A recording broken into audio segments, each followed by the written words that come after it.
Buk itlog sa pabo. Kang bataa karon. Ah, Na. dayon dia sa pikas pa to, pila? Tulo, dito sa pikas. 8 dito. Anya maglungag taon niya na pansudan ninyo.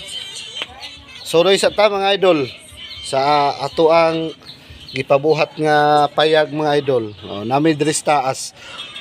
Mao ni ang update sa tuang balay. Na sila sa ubos. Dahil salamat sa Ginoo kay nakuha na nato ato ang asin. Sin. Di ba? Na sila sa ubos. Then atong sin, ayo ra jud sila. Dayon ginahinay lang nato ni siya mga idol kasi mahal yung ngayon, yung mga materialis talaga napakamahal. Kaya ang ginagawa ko po para po kahit papano matapos to padahan-dahan pag may pera ko, yun bibili ako ng paisa-isa o dalawa-dalawa. Ayan no. Yan, lalagyan ko pa ng dyan. Ito, nabilhan ko na. Ito, yan. May unan pa ako dyan. Kasi malamig kasi rito. Tapos dito naman, yan. Ang gagawin natin dito, sa sunod na lalagyan ko to ng yung parang kisame. Yan, para hindi masyadong mainit. Yan, may duyan pa ng anak ko yan. Tapos dito naman yung natin. Overlooking, yan, daming bahay dyan,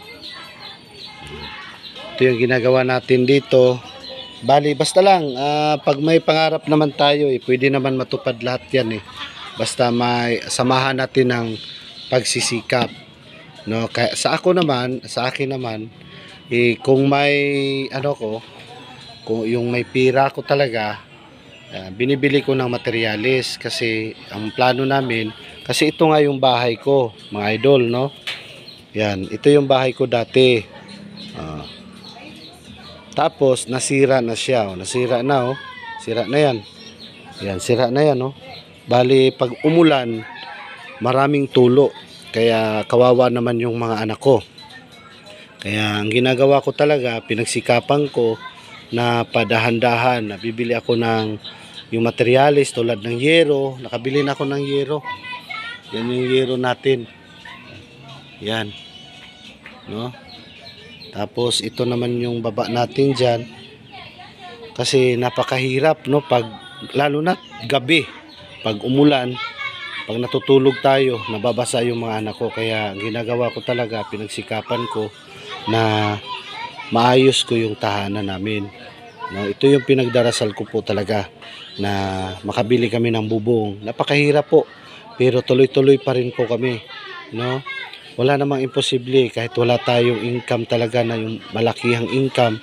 Ang ginagawa pa basta't may diskarte ka lang talaga, yung paunti-unti, no? Yung paunti-unti natin, darating yung araw, dadami din yan, no? Ito, explain lang natin sa iba. Hindi naman yung kailangan biglaan yung yung materialis Kung may plano kayo talaga, yan, bibili ako tulad nito. Bibili ako nito. 4x4. Bibili ako ng dalawa, tapos sunod na naman dalawa, bali 4. Kasi kailangan ko dito 6 kasi ito Yung ganito ko 6. Tapos yung 2x3 naman, bumili ako niyan. Nimba ko sa baba, no? Tapos yung yero, simento, tapos yung sahig, yan.